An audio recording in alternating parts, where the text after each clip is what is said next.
Welcome to this TMC video about the winged Hussars, battle tanks of the Polish kings.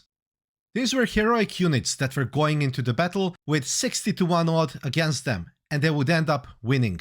François d'Alerac, the French courtier of the Polish king Jan III Sobieski, wrote in 1699, "The Hussars never halt. They ride their horses at full speed, breaking through everything that's in front of them."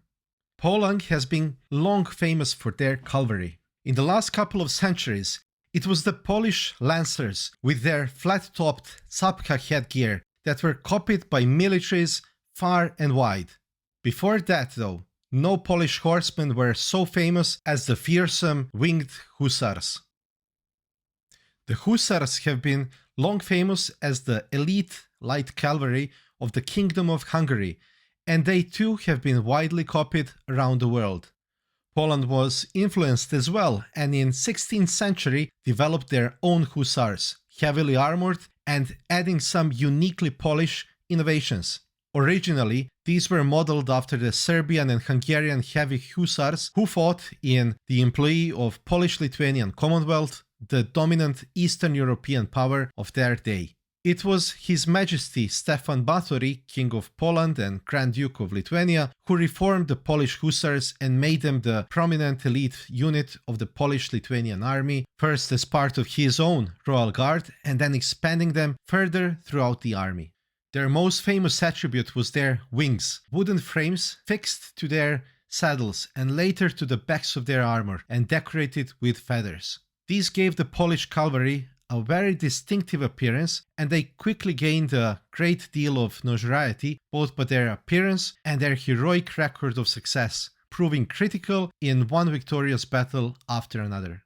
Aside from the psychological impact of their intimidating appearance, the wings had a more practical benefit. When a mass of cavalry charged, the wings would cause a loud clattering noise that caused the enemy to exaggerate their numbers and thus, combined with their appearance, greatly lowered the morale of their enemies. In battle after battle, the winged Hussars proved so successful, often defeating superior enemy forces, that the cavalry became the backbone of the Polish-Lithuanian army, outnumbering the less costly infantry by a considerable margin. Probably their most famous engagement was at the Siege of Vienna. When the Polish army arrived, the winged Hussars were leading the way, descending on the battlefield like a heavenly host to break the seemingly invincible Ottoman siege and probably saving Europe from Turkish domination. The Polish Hussars were heavily armored and carried a lance, the only equipment provided by the king, a stabbing sword, a traditional cavalry saber, and sometimes firearms.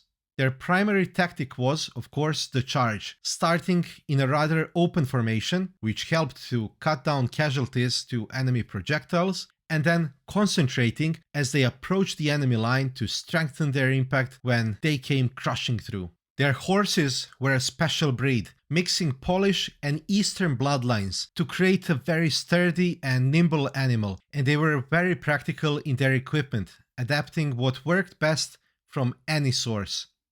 In battle, Hussars were known to paint their horses red as it covered in blood. These horses were also trained beyond the ordinary instinct of a horse to avoid running over or stepping on a man. These animals would charge directly into whatever and whoever was in front of them, like a battering ram. Unlike traditional cavalry that charged up in slashing hit-and-run attacks, the horses of Hussars would run you over, and then you would be trampled by the 4 to 5 ranks that followed the first wave. If you managed to survive this, Hussars would wheel and return again, this time with their swords drawn. Eventually, like with many things in history, the day of the armored cavalry came to an end. But as started earlier, Polish lancers continued to be standard by which other cavalry forces were judged, and the legacy of the winged Hussars remained strong, even being used as a symbol for the 1st Polish Armored Division of the World War II. They remain a source of pride for the Polish people, and justly so. Let me know if you heard of winged Hussars. Polish Hussars saved Vienna from Ottomans, and in this video you'll learn what Hitler did in Vienna to Habsburgs.